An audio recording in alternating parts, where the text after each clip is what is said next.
Is the president of UFC. He joins us tonight on SportsCenter. Dana, last time we spoke, you were dealing with Jon Jones and his refusal to accept a fight on short notice.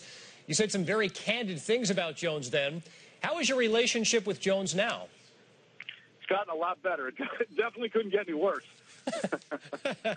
We learned former UFC light heavyweight champ Rashad Evans turned down an offer to fight on this card as well. He was asked to fight highly touted Glover Teixeira. He did not accept that fight. How did you react to that news? Yeah, well, the problem was with the guys. That happens sometimes. You got guys that aren't in shape. You know, he hadn't trained in a long time and wasn't ready, and I can accept that. Anderson Silva may be the greatest UFC champion ever. He's going to fight in his home country of Brazil this weekend for UFC 153, facing Stephan BONNAR, a fighter who has not fought in almost a year. Dana, why should people watch what appears to be a major mismatch on paper? Right. Well, Stephan BONNAR, he's on a 3-fight win streak. He's won 3 fights in a row.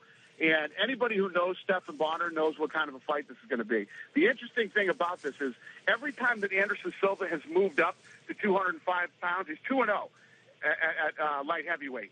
And now there's been all this talk about a Jon Jones fight possibly with Anderson Silva. That's that fight or George St. Pierre are the fight that people want to see. They want some kind of a super fight. And I honestly believe Anderson Silva is kind of really putting his toe in the water and testing that 205 pounds because Stephan BONNAR is the guy. If you look at all the guys that Jon Jones has walked through, one of those guys that he didn't was Stephan BONNAR. He and BONNAR went 3 rounds, and BONNAR actually won that 3rd round in that fight. The guy's never been stopped, never been knocked out, has never been finished.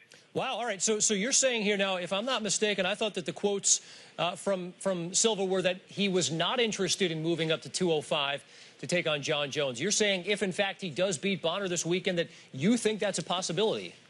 I do think it is. I think that Anderson Silva is one of these guys that is very calculated and a very smart fighter.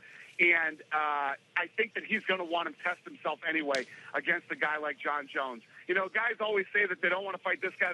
He's broke every record in UFC history. He's won 15 straight fights since 2006. I think this will be a next big test for him. The size difference between BONNAR and Silva is going to be crazy. He fights at 185 pounds. BONNAR will come in that night into the octagon at 220. Dana, you're in Brazil this weekend. You've got China on the schedule next year. Where else is UFC looking to move to? We're really focused right now on China and India. We'll be doing one of the Ultimate Fighter reality shows down in India, and then eventually a live event, hopefully next year. And like you said, we'll be doing China here in November. Dana, give us one thing that you haven't accomplished yet in UFC that you'd like to in the future. The one thing that we set out to do the day that we bought this company and got involved in the sport was to bring this sport to every country in the world. We're getting there. We're getting close, but we still have a lot of work to do.